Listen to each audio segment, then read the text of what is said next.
The galaxy had a word that every species knew, even if their languages were different. Untouchable. That was what they called the alien queen. Her name, when translated into human language, meant the one who burns without fire. She ruled the Cathari Empire, the oldest and most powerful civilization known. Her fleets guarded half the known star lanes. Her scientists shaped stars. Her laws kept ancient wars from returning. And yet she lived alone. The queen sat upon a living throne suspended in the center of a vast chamber. The floor beneath her was empty for 30 meters in every direction. No guards stood near her. No advisors whispered in her ear.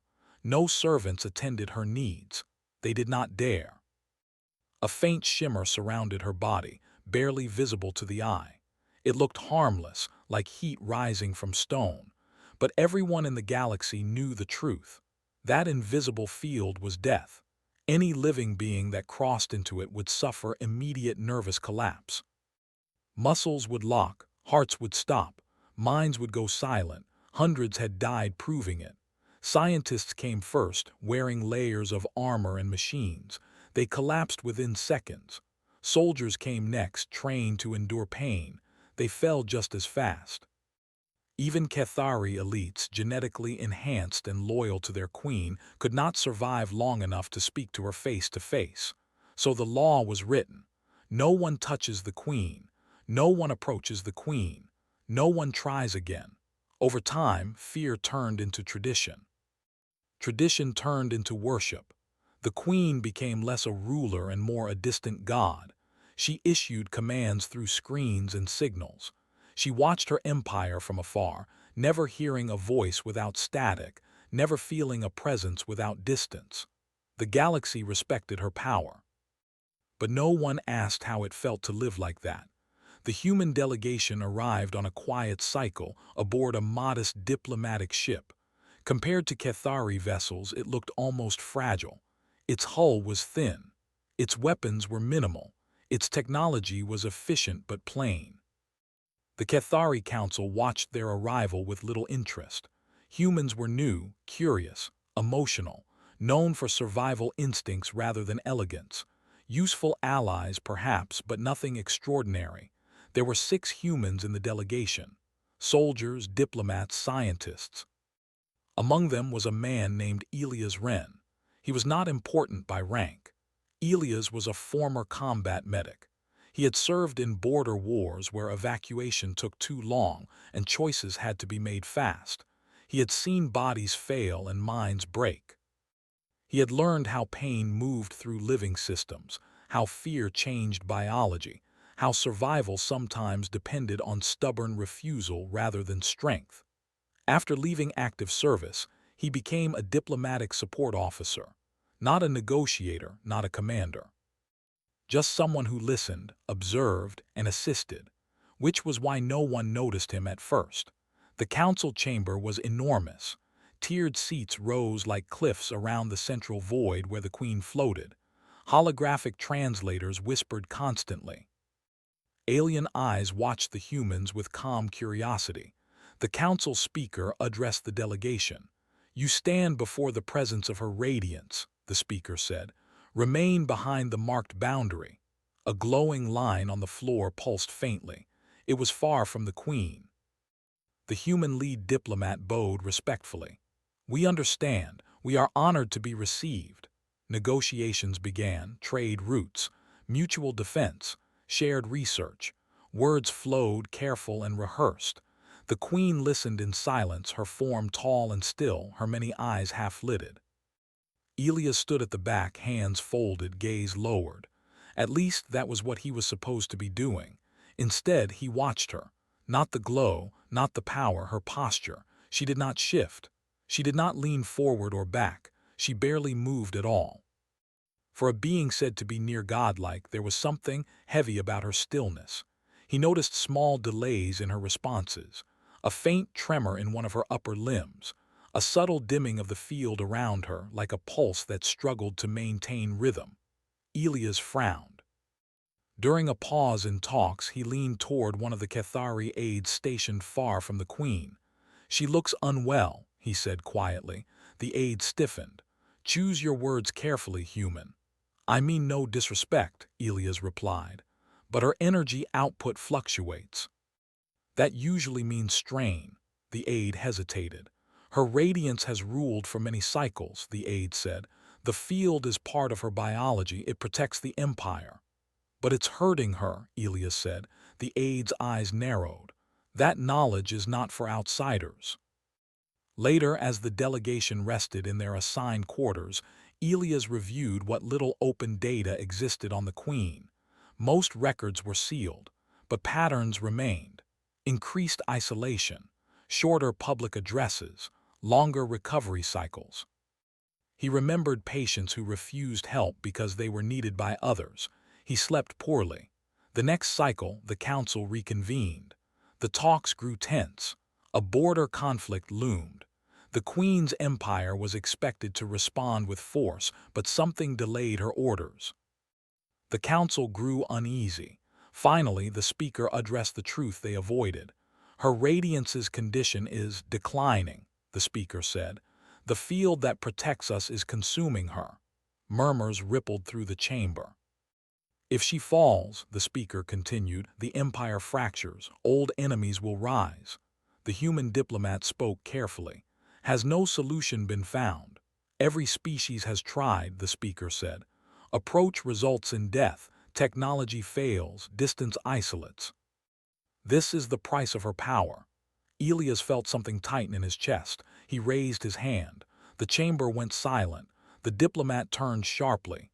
"Elias, permission to speak," Elias said. The speaker regarded him. "You may," Elias swallowed. "Humans have unusual nervous systems, redundancies, high pain tolerance, adaptive stress responses." The council members exchanged looks. "You are suggesting," the speaker began. "I'm suggesting a test," Elias said. "Not with machines, with contact." A shockwave of reaction swept the chamber. "That is suicide," a council member snapped. "Every being who has tried has died," another said. The Queen finally moved, her eyes focused on Elias. "Human," she said, her voice echoing softly. "Do not." The words were calm, tired.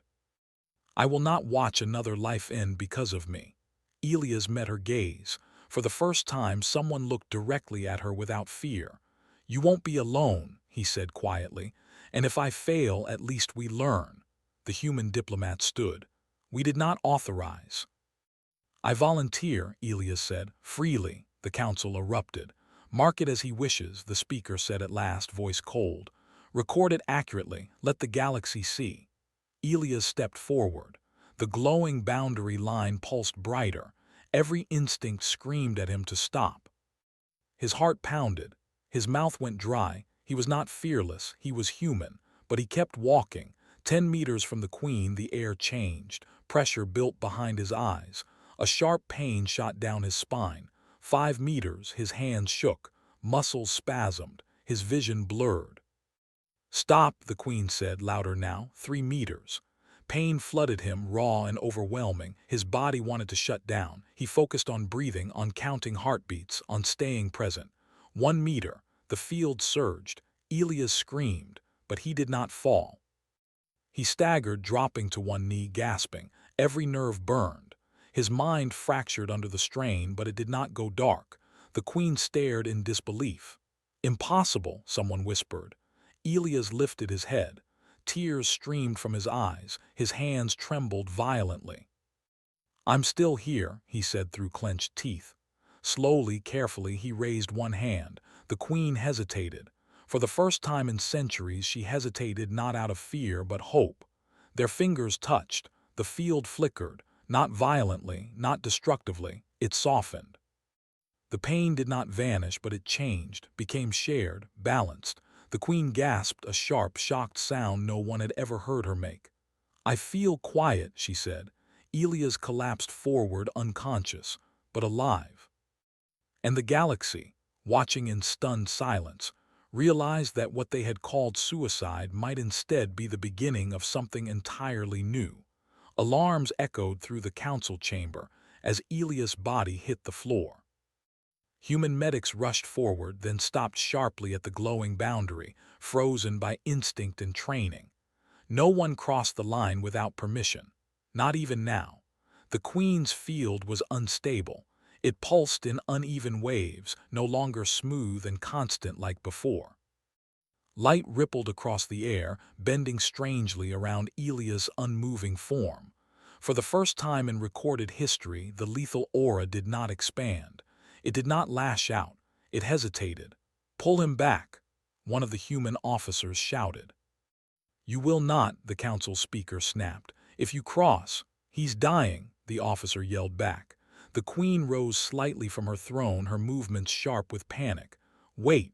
Her voice cut through the chaos like silence itself. All sound faded. The field around her shifted again, thinning in a narrow corridor that extended directly toward Elia's. It was small, unstable, and flickering, but it was there. "Now," she said, "bring him." No one argued. Two human medics moved fast, dragging Elias by his arms just enough to pull him away from the edge of the field. The moment his body crossed the glowing line, the corridor snapped shut.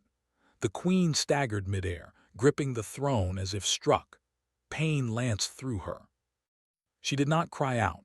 Elias gasped sharply as oxygen flooded back into his lungs. His body convulsed. His heart raced, then slowed, then steadied. "He's alive," one medic whispered, disbelief shaking his voice. The council chamber was silent. The Queen lowered herself back onto the throne, breathing hard. Her glow dimmed, then stabilized, not at its former intensity but at something gentler. "What was that?" the speaker asked carefully. The Queen closed her eyes. "For a moment," she said, "I was not alone inside myself." That single sentence shook the Empire more than any declaration of war. Elias remained unconscious for hours. He drifted in and out of shallow sleep, trapped in strange half-dreams. He felt heat, pressure, and something else, an echo of presence, vast and ancient, brushing against his thoughts like a distant tide. When he finally woke, the ceiling above him was unfamiliar. Smooth, curved, glowing softly with pale light. He tried to move. Pain exploded through his body. He groaned. "Don't," a voice said gently. A human medic leaned over him, relief clear on her face. "Easy, hero. You almost cooked your nervous system." "Feels like it," Elias muttered, his throat dry. "You were clinically dead for 12 seconds, she said. "Then not," he blinked. Memory rushed back, the field, the pain, the Queen's eyes. "Did it work?" he asked. The medic hesitated. "You should rest." "That's a no," Elias said weakly. Before she could answer, the room's lights dimmed. A familiar presence filled the air, heavy but controlled. The Queen appeared on a projection screen at the far end of the chamber. Elias stiffened, then relaxed when no pain followed. "You live," she said. "Barely," Elias replied. "Guess humans are stubborn." A corner of her mouth lifted just slightly. It was not quite a smile, but it was close enough to make history books later argue over it. "You should not have survived," she said. "By every law we know." "Yeah," Elias said. "We hear that a lot." Her eyes studied him with intense focus. "When you touched me, the field reacted. It did not recognize you as a threat." "Maybe because I wasn't trying to control you," Elias said. "I was just there." Silence stretched between them. The Queen spoke again, softer now. "The Council calls your action reckless. They debate whether to imprison you, praise you, or never allow humans near me again." "That sounds about right," Elias said. "But I have forbidden judgment," she continued. "Until I understand what you are." Elias swallowed. "I'm just a man." "No," she said. "You are a variable." Across the Empire, news spread like wildfire. A human had touched the Queen. A human had lived. Some celebrated, others panicked. Old rival powers watched closely, sensing weakness or opportunity. Within the Council, fear turned sharp. "This bond is dangerous," one member argued. "If humans can approach her, they might control her," another said. "She must be protected from this influence," a third insisted. The Queen listened to them all, then silenced the chamber with a raised hand. "You fear what you do not understand," she said. So did I, she turned to the speaker. Prepare a controlled environment.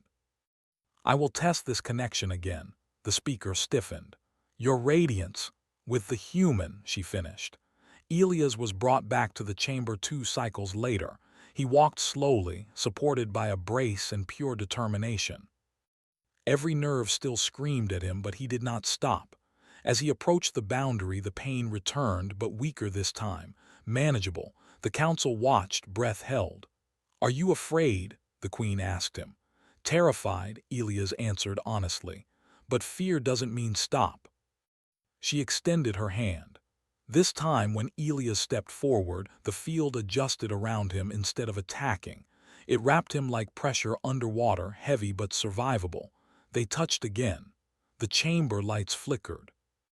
Data screens exploded with readings no one had seen before. The queen's biofield stabilized into a new pattern, smoother and less volatile. What is happening? The speaker whispered. The queen closed her eyes. The field is no longer feeding only on me. Elias felt it too. Not draining him, but sharing load, distributing strain across 2 systems instead of one, like holding up a collapsing roof together. He staggered but stayed upright. I think, he said through clenched teeth, your power was never meant to be carried alone. The queen opened her eyes, emotion flashing across her ancient features. For my entire existence, she said, I was told solitude was strength. Her grip tightened slightly around his hand. They were wrong. The council could no longer deny it. The queen was stronger with the human near her, not weaker. But outside the chamber, enemies were already moving. Long-range sensors detected fleet mobilizations along contested borders. Old rivals believed the queen compromised. They believed the empire distracted. They believed wrong. Still, the strain on Elias grew with each contact. Human doctors warned him. His nervous system was adapting, but not without cost. You keep this up, one told him, and you may not recover. Elias looked back toward the chamber doors. If I stop, she collapses. You can't save an empire by killing yourself, the medic snapped. Elias was quiet for a long moment. Maybe not, he said, but I can buy time. When the queen learned of his condition, she was silent for a long while. Release him from this duty, she ordered the council. Elias protested. You need me. Yes, she said, and that is why I will not consume you.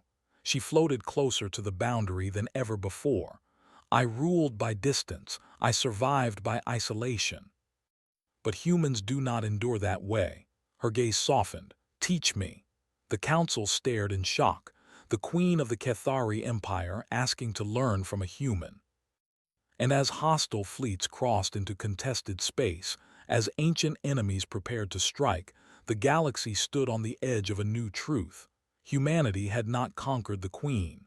They had reached her, and that perhaps was far more dangerous. The first attack came without warning. Cathari long-range sensors detected hostile fleets entering the outer influence zone, not in one place, but 3.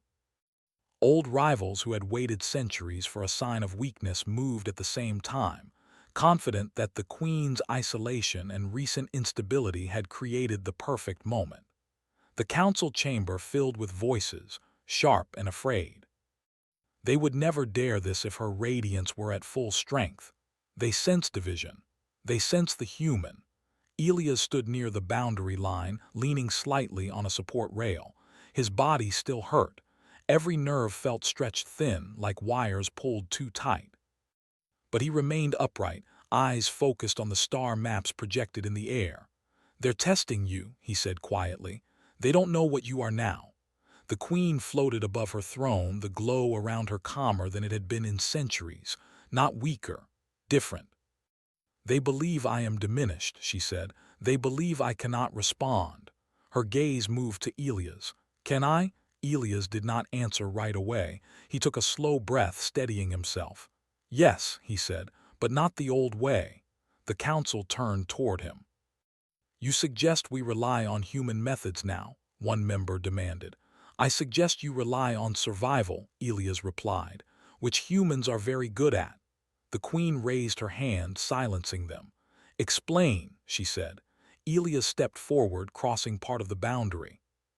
The pressure wrapped around him again, familiar now, like a heavy current. He focused, staying calm. "Your power is massive," he said, "but it burns you because it never rests. Humans don't work like that. We rotate. We share load. We fail, recover, then go again." The queen listened closely. "You've been carrying everything alone," Elias continued. "Your empire, your defense, your presence. Let us help you carry it without touching what makes you you." Silence followed. Then the queen made a decision that stunned everyone. "Open the chamber," she ordered. "Bring the human commanders." Human officers entered carefully, fully aware they were walking into history. They bowed, waiting. "You will coordinate defense with my fleets," the queen said. "Directly." The council erupted again. "This violates all protocol. Humans cannot be allowed this level of access." The queen's voice hardened. "Then change the protocol." As the fleets moved into defensive positions, Elias remained near the queen longer than planned. The strain increased. His vision blurred at times. His hands shook. She noticed. "You are weakening," she said. "I'll manage," Elias replied. "That is a lie humans use," she said quietly. Before he could respond, the first battle reports arrived. Enemy forces were faster than expected. They used swarm tactics, hitting supply routes instead of main fleets. It was clever, cruel, effective. The queen's power flared instinctively. The field around her brightened. Pain slammed into Elias like a wave. He cried out and dropped to one knee. Immediately the queen pulled back, forcing the power down. The pain eased but did not vanish. "I almost broke you," she said, shaken. "You didn't," Elias said, breathing hard. "But that's what I mean. You react alone, we adjust together." The queen closed her eyes, focusing. Slowly, carefully, she changed how the field moved. Instead of surging outward, it folded inward, tighter, more controlled. Elias felt the difference at once. The pressure became steady instead of sharp. "That's it," he said. "You're learning." The battles raged across multiple systems. Human commanders worked alongside Cathari tacticians, combining adaptability with overwhelming force. Where the Cathari struck hard, humans filled gaps. Where humans stalled, Cathari power surged. For the first time in centuries, the Empire fought as something more than a single will. But the enemies adapted. They realized the truth faster than expected. The Queen was no longer untouchable, but she was also no longer alone. So they changed tactics. Instead of attacking fleets, they targeted the source. A strike group slipped through defenses, heading straight for the capital system. Panic rippled through the council. "They aim for the throne," the speaker said. "If they disrupt the queen." "They'll try to overload her," Elias finished. The queen's eyes darkened. "They believe I will burn myself out to stop them." "They're counting on it," Elias said. The enemy fleet emerged from hyperspace within visual range of the capital. Massive ships, weapons charging. The queen rose from her throne, power building. Elias stood beside her, forcing himself upright. "Wait," he said. She hesitated. "For centuries you answered threats alone," Elias continued. "Let them see something new." He opened a channel to the human fleet commanders. "Human units," he said, voice strained but clear. "You're up." Human ships surged forward, small compared to Cathari vessels, but fast and unpredictable. They spread out, drawing enemy fire, dodging, adapting. The enemy hesitated. They had expected a god. Instead, they faced humans. As the battle intensified, Elias felt the strain grow again. His body shook. Blood trickled from his nose. His heart raced dangerously fast. The queen noticed every sign. "Enough," she said. "Withdraw." "If I do," Elias said, "you'll spike your power to compensate." She said nothing. "You don't need to be alone to be strong," Elias said softly. "Not anymore." The enemy fleet fired a concentrated barrage toward the capital. The queen reacted, but not with raw force. She reached out through the field, through Elias, through the shared balance they had built. The power responded smoothly, precisely. A defensive wave formed, not explosive but absolute. The barrage dissipated harmlessly. The enemy fleet faltered. For the first time, fear replaced confidence. The Queen spoke, her voice echoing across open channels. "You came seeking weakness," she said. "You found change." The Cathari fleets counterattacked. Human units flanked. The enemy broke and fled. The capital was safe. Victory celebrations did not follow. Instead, silence filled the chamber as Elias collapsed fully this time. His legs gave out. Human medics rushed in, ignoring protocol. This time, the Queen did not stop them. She pulled the field back further than ever before, allowing them to reach him safely. "His condition," she demanded. "Critical but stable," a medic said. "His nervous system is overloaded. He needs rest now." The Queen watched as they carried him away. Something inside her tightened painfully. When Elias woke again, he was weaker than before. His hands barely responded. His head throbbed constantly. The Queen appeared once more on the screen. "You saved my empire," she said. "We saved it," Elias corrected. She inclined her head slightly. "You are paying a high price." "I knew that going in," Elias said. "You did," she agreed, "which makes it unacceptable." He frowned. "What do you mean?" The Queen turned toward the council. "Begin research immediately," she ordered. Not to replace the human, but to support him, to share the load further. The council hesitated. "You would alter the Queen's field itself." "Yes," she said. "Evolution is not weakness." Elias smiled faintly. "That," he said, "is the most human thing I've heard you say." The Queen looked back at him. "I am not human," she said. "No," Elias replied, "but you're not alone anymore either." Outside the chamber, the galaxy reeled. Old powers retreated. New alliances formed. Stories spread of a human who stood where no one else could and lived. But the truth was quieter. A queen was learning to share her burden, and a human was learning that even endurance has limits. Both would have to change again, because the next challenge would not be an enemy fleet. It would be time. Time did not slow after the battle. If anything, it moved faster. Weeks passed, then months. The borders grew quiet, but the silence was not peace. It was caution. The galaxy watched the Cathari Empire carefully now.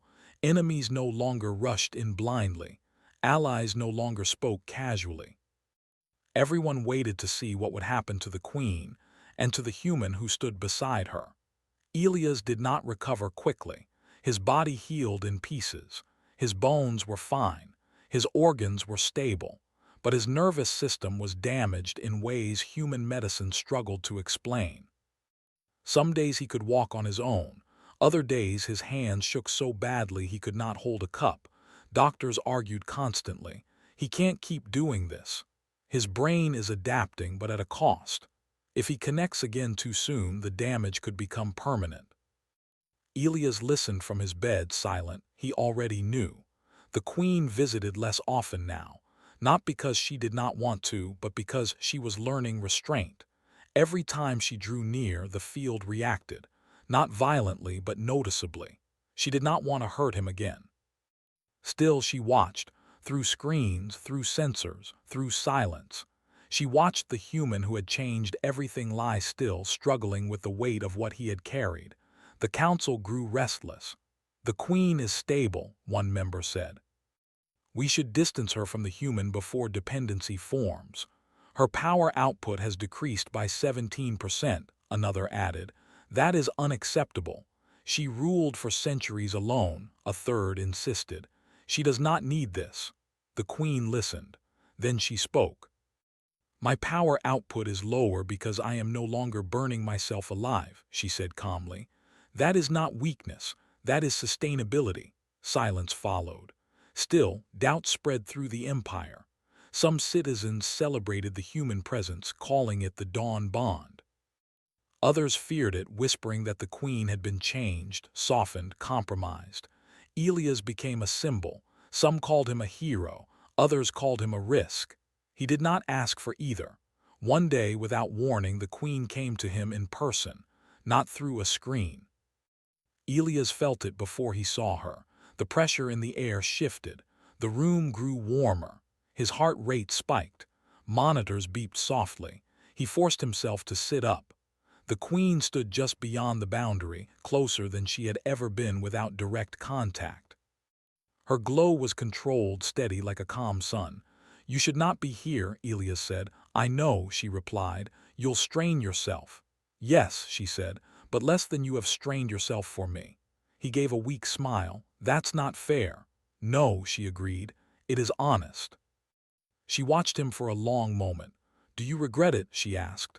Elias considered the question carefully. "No," he said, "but I won't lie, I'm afraid of what happens next." "So am I," she said. Beyond the capital, the galaxy shifted again. A coalition of minor powers sent a formal request, not for war, not for alliance, but for observation. They wanted to study the Queen's new state. They wanted to understand the bond. The Council rejected it immediately. They want leverage. They want to learn how to break it. But the Queen surprised them all. "Allow it," she said, "under my terms." Elias frowned when he heard. "That's dangerous," he said. "You don't know what they'll try." "I do," the Queen replied, fear dressed as curiosity. "Then why?" Elias asked. "Because hiding change only convinces others it is a flaw," she said. "I will not rule through mystery anymore." Preparations began. Observers arrived. Scientists watched from behind barriers and shields. Every movement was recorded, every fluctuation analyzed. Elias was asked to participate. The doctors protested. "He's not ready. This is reckless." But Elias agreed. "I won't touch her," he said. "I'll just be present." The day of the observation, the chamber felt heavier than ever. The Queen floated at the center. Elias stood at the boundary, supported by a brace. The observers whispered among themselves. "That's the human. He looks weak. So fragile." Elias heard them. He did not care. The Queen addressed the chamber. "For generations you believed my isolation was necessary," she said. "Today you will see what balance looks like." She gestured to Elias. "Approach," she said. He took a single step forward. Pain flared, but it was mild, controlled. The field adjusted, not attacking but accommodating. Gasps echoed. Elias stopped. "That's enough," he said. The Queen nodded. "Observe," she told them. Her glow shifted, flowing inward instead of outward. The room did not tremble. The air did not scream. "This is restraint," she said. "Learn it." The observers recorded everything, but not all eyes were honest. One group had come with a hidden purpose. They believed the human was the key, and keys could be removed. Hours after the observation ended, security alarms screamed. An assassination attempt, not against the Queen, against Elias. Attackers breached the medical wing, using technology designed to disrupt human neural signals. Guards fought them back, but not before damage was done. Elias convulsed violently, his body overwhelmed. His monitors went wild. Doctors rushed in. The Queen felt it instantly. Pain tore through her as the bond reacted to his distress. She screamed. For the first time in her long existence, the Queen screamed. Her field surged, uncontrolled, smashing into the chamber walls. Consoles shattered. Guards were thrown back. "Contain her," the council shouted, but she did not hear them. She felt only Elias. Dying, she moved, not floating, not drifting. She moved with intent. The field retracted violently, collapsing inward far more than ever before. Systems overloaded, alarms failed. For a heartbeat, the Queen stood without her full power. Vulnerable, she reached Elias' side. Guards froze in terror. She knelt. Her hands hovered above him, trembling. "Stay with me," she said, voice breaking. "Stay," doctors shouted warnings. "Your radiance, your field." She ignored them. She touched him. The pain was unbearable for both of them. Elias screamed as his nervous system overloaded again. The Queen gasped as centuries of control shattered. But something new happened. The bond did not burn. It locked. Shared pain stabilized. Systems synchronized. His failing signals found support. Her collapsing restraint found anchor. The attack stopped. Silence followed. When the lights returned, the queen was still kneeling, holding Elias carefully, her glow faint but steady. He was alive. Barely, but alive. The attackers were captured, the truth exposed, the observers were expelled, alliances shattered. The council was shaken to its core. "You risked everything," the speaker said later. "Yes," the queen replied, "just as he did." Elias woke days later. He felt different, weaker but clearer. The queen was there, seated nearby, not floating. "You broke many laws," he said softly. She looked at him. "So did you." He smiled faintly. "Worth it," she answered without hesitation. "Yes." Outside, the galaxy reacted in shock and fear. The queen had touched another being fully. She had lowered her guard. She had chosen connection over isolation. Some saw danger, others saw hope. Elias looked at her. "This can't keep going the same way," he said. "My body won't hold forever." "I know," she said. "So we change again," he said. She nodded slowly. "Together," she said. The future was uncertain. The bond was unstable. Enemies still existed. Time still pressed forward. But one truth was clear now. The queen was no longer untouchable, and humanity was no longer insignificant. What remained was the final question. How much could both of them change without losing who they were? The answer waited ahead. The galaxy held its breath. For centuries it had feared the alien queen as untouchable, invincible, and eternal. Now all of that was gone. She was no longer isolated. She was no longer alone. And the human who had changed everything, Elias Wren, stood by her side, not as a servant, not as a weapon, but as a partner in something no one fully understood. Recovery was slow. Months had passed since the assassination attempt and the resulting chaos. Elias had regained some strength but remained fragile. Every movement brought pain. Every step was a test. Doctors watched him constantly, adjusting stimulants, neural stabilizers, and therapies in ways that often left him exhausted. The queen visited daily, but she no longer hovered above him, not in the field of lethal energy. She remained at his side in silence, her presence steady and real. She had learned restraint. He had learned endurance.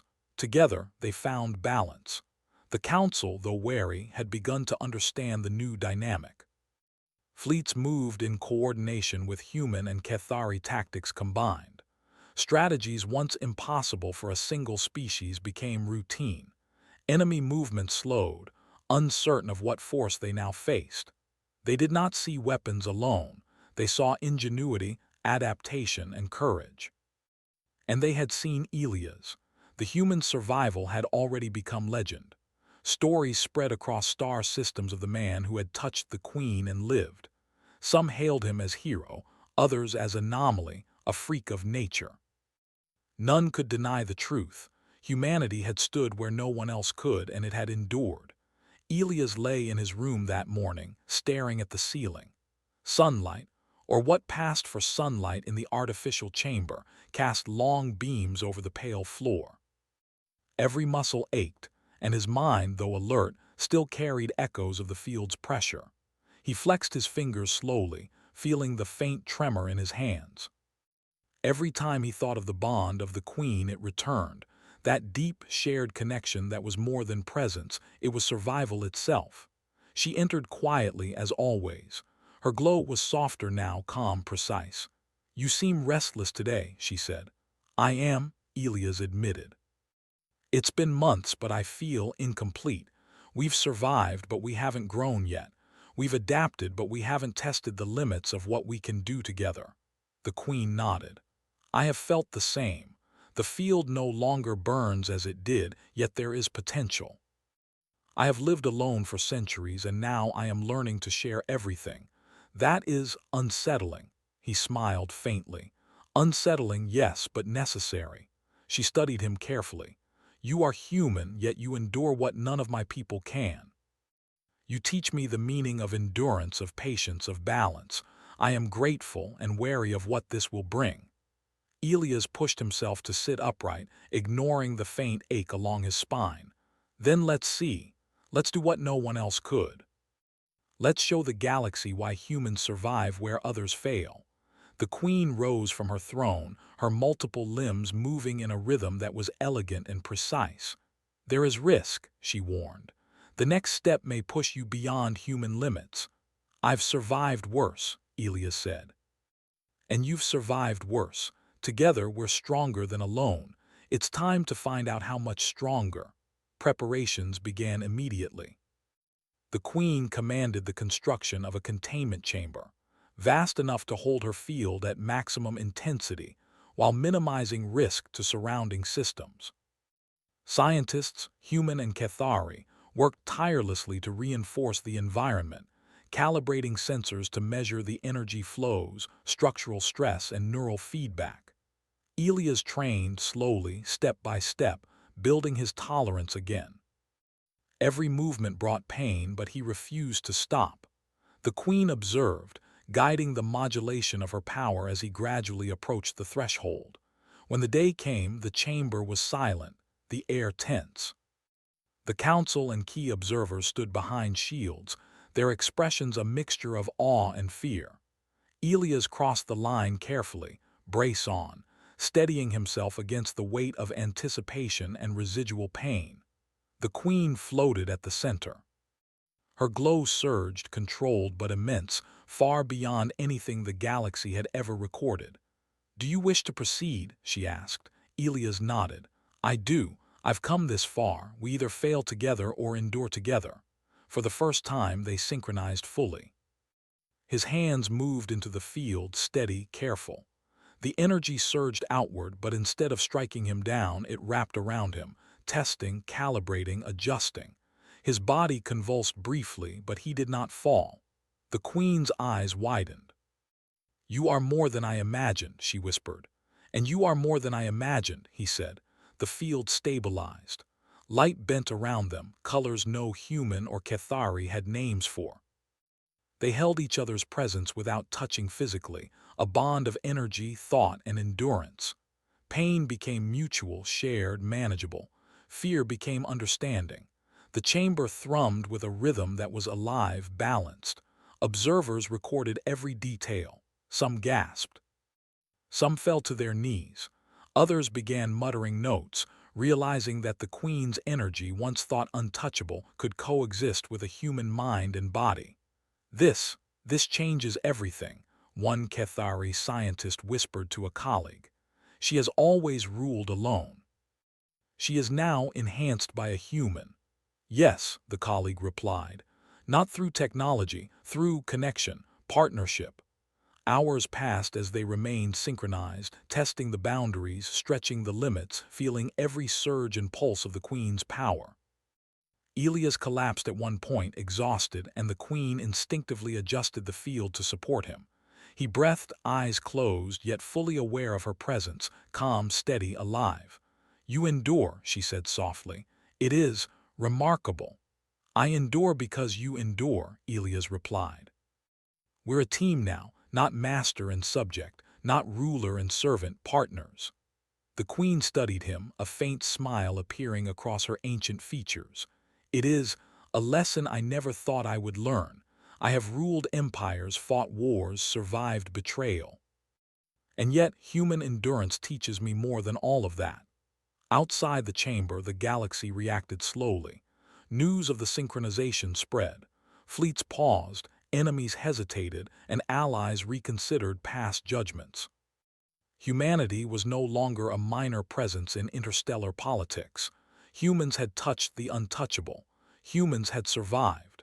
Humans had changed the most powerful being in the galaxy. The council convened immediately after the experiment.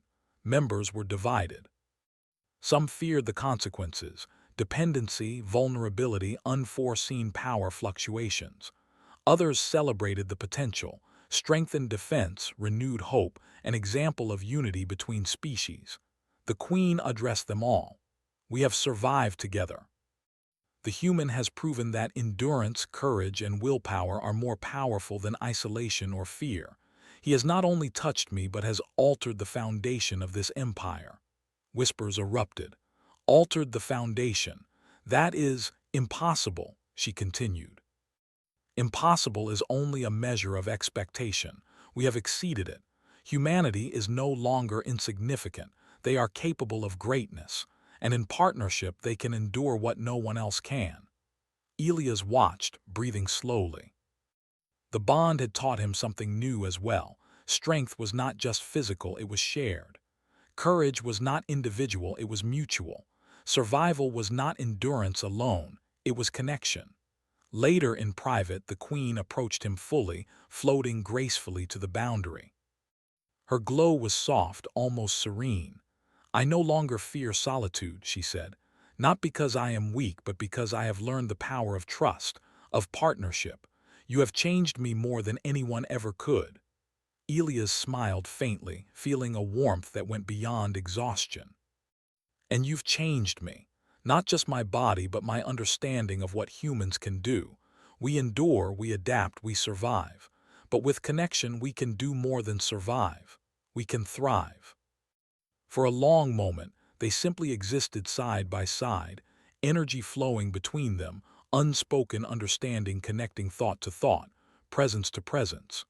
They had passed every test, survived every danger, and redefined the impossible.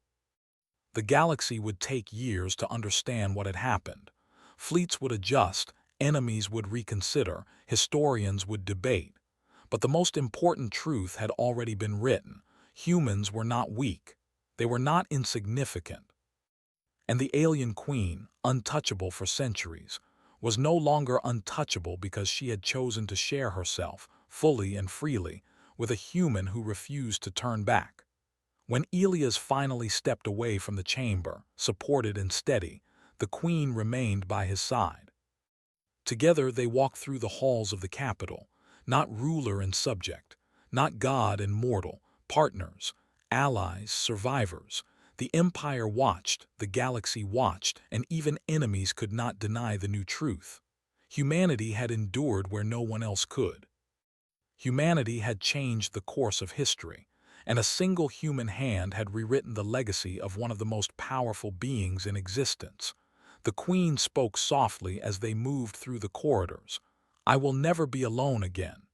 Elias looked at her and nodded. "And I will never stop standing with you, no matter the cost." The field around her shimmered faintly, calm, balanced, alive.